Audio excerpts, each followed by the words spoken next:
speed up, no counter. Assalamualaikum warahmatullahi wabarakatuh. Perkenalkan, nama saya Nur Angela Nawir. Saya atas nama Cecilia Nurul Asara. Kami di sini akan menyampaikan hasil diskusi kami mengenai penginderaan jauh. Mari ke penjelasannya.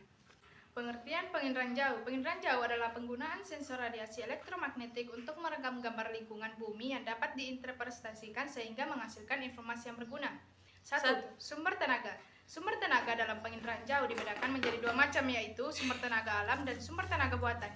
Sumber tenaga alam adalah sumber tenaga yang diperoleh dari sekitar atau alam dan diproduksi secara alami oleh alam. Contoh sumber tenaga alam yang ada di bumi adalah matahari. Sumber tenaga alam dipakai dalam sistem pasif. Sumber tenaga alam yang ada pada gambar adalah matahari.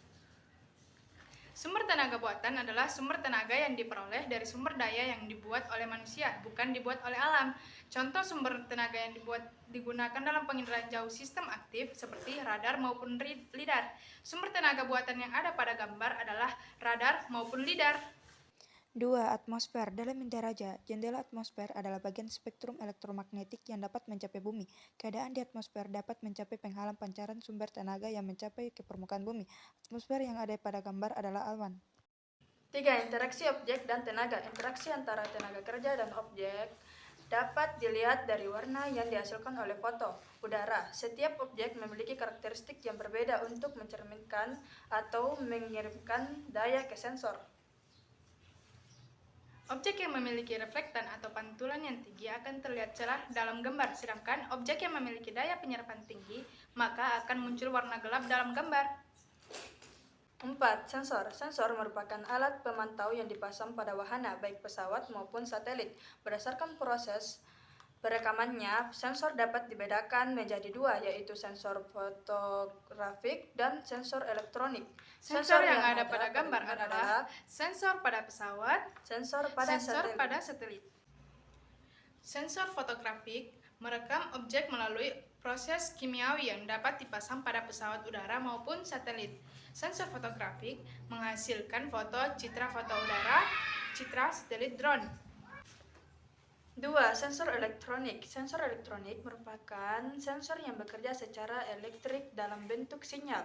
Sinyal elektrik yang direkam pada pita magnetik selanjutnya dapat diproses menjadi data visual atau digital dengan menggunakan komputer. 5. Wahana. Wahana merupakan alat atau wadah untuk menyimpan sensor atau alat perekam dari sistem penginderaan jauh, sehingga wahana juga bisa disebut sebagai kendaraan bagi alat perekam.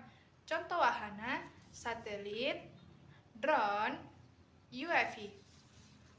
6. Perolehan data. Perolehan data yang diperoleh dalam melaksanakan penginderaan jauh dapat berupa data manual maupun data numerik.